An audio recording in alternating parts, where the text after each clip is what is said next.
your children trick-or-treating does not have to be scary. Rania Mankarious is the CEO of Crime Stoppers of Houston, and she has some Halloween safety tips for us. Hello there. Hi, good morning.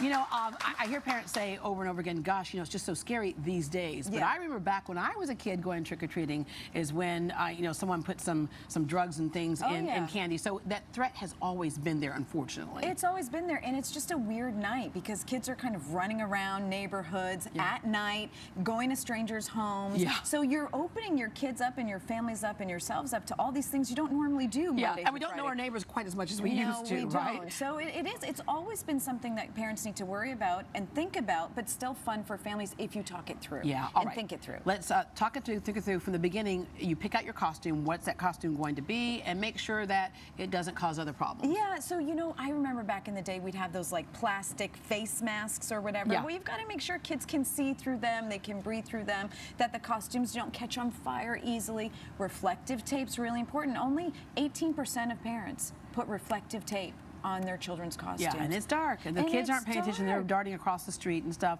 And by the way, if you're driving down the street, please look out because kids aren't necessarily paying attention.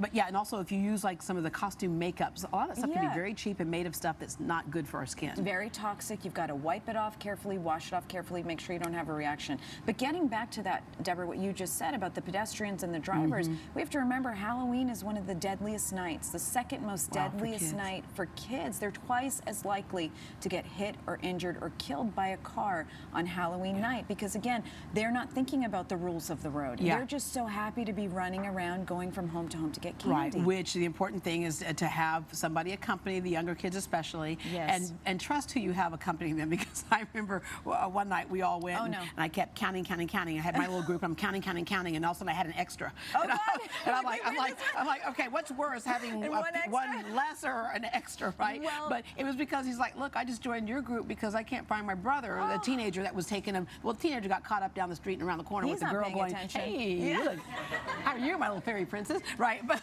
yeah, so you got to make sure you trust the person who is taking the group of kids. Yeah, and the group of parents. So I love this new, it's not a new culture, but this thing of like parents getting together and having wine and walking around, but it becomes very much about the socialization of the parents, and nobody's really watching. Jimmy? Yeah, it's like little Jimmy's gone, but my wine, my rosé is fabulous. Yeah, that's not the point right now. You know, like you've got to watch your kids, and it is fun, and it is your neighborhoods, and you do hopefully have an idea of who your neighbors are, but you don't always. So it's important to watch. Of course, the good thing we have today that we didn't have when we were kids is a cell phone. Make sure they have that cell phone, and you can locate them if you need to with that GPS. And with the older kids, you want to make sure that they're not just walking around with their faces in their phone, Snapchatting every home, you know, taking pictures the whole time, but they do have to have their phones with them so you can reach them. And if you feel like your child's not old enough to have a phone, they are not old enough to go alone trick-or-treating. If they're not responsible enough to have a phone, they're not responsible enough. And make sure that phone's secured because when they're running around, it'll fall out of that pocket. All right. Turn down home-baked goods. I'm sorry, Miss Wilson.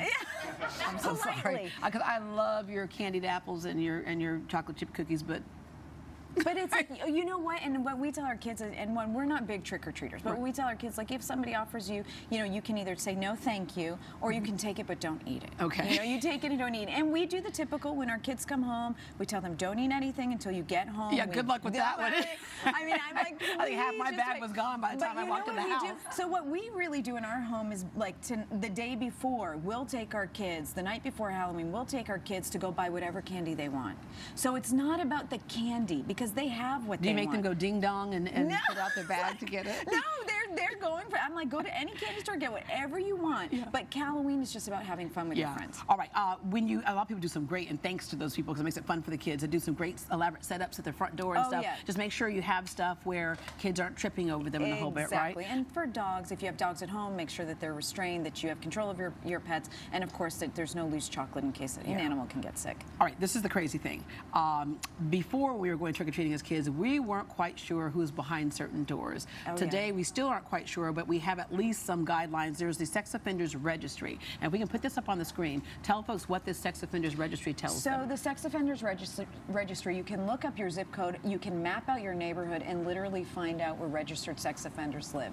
And Deborah, you and I were just saying that you've discovered that there was one right across the street from a school, local which was school. not supposed to be. Yeah, you're not supposed to be able to live right that close to the school. Exactly. So when you go through this, now every parent's going to decide how do you handle this with your children. Right. If your children are going alone, you need to make them aware. Yeah, low, moderate, high, or civil commitment, whatever all that means. The other thing is, if you are a registered sex offender, you are not allowed to have your lights on or have things that are enticing. You're not supposed to be inviting kids into your home to get candy if you're a registered sex offender. So it's like when kids go to the house and they're like, oh, that one has the lights off. And ding dong, ding, we're going to make them answer. Ding, I'm like, no, stay away. Keep it moving. Keep the Halloween train moving. Yes. No. So, but we say that with laughter, but seriously, just to kind of avoid some issues. Not everybody's going to tell the truth on that, but stay with your kids. Use common sense. Right. And again, if you're a parent and you don't know whether or not your child's old enough to go out alone, if you're not able to give them a cell phone, or you're not allowed, or you don't feel comfortable having this discussion with them about houses to avoid and why, they're again not mature enough to go out alone. So the age will vary. Yeah, and the other thing that we also used to do at that time is that we would go to as many houses as possible, which meant we went to streets that we weren't familiar with, and we get lost coming home. So so you have to make sure that they know that if you're just going to do just around the block, or we're going down the street and up the street. And then of course there's lots of things that happen privately, little parties, or my son right now they're going to go see a movie, Halloween, and that's it. And I think that's the best thing to do. Yeah, that's because he's 14 and I don't think he needs to go trick-or-treating. All right. Thank you, Rania, as always. For more information on Crime Stoppers, visit them online at crime-stoppers.org or download their mobile app. All right, it's gooey, sticky, creepy, and a lot of fun. Up next, slime recipes you can make with your kids.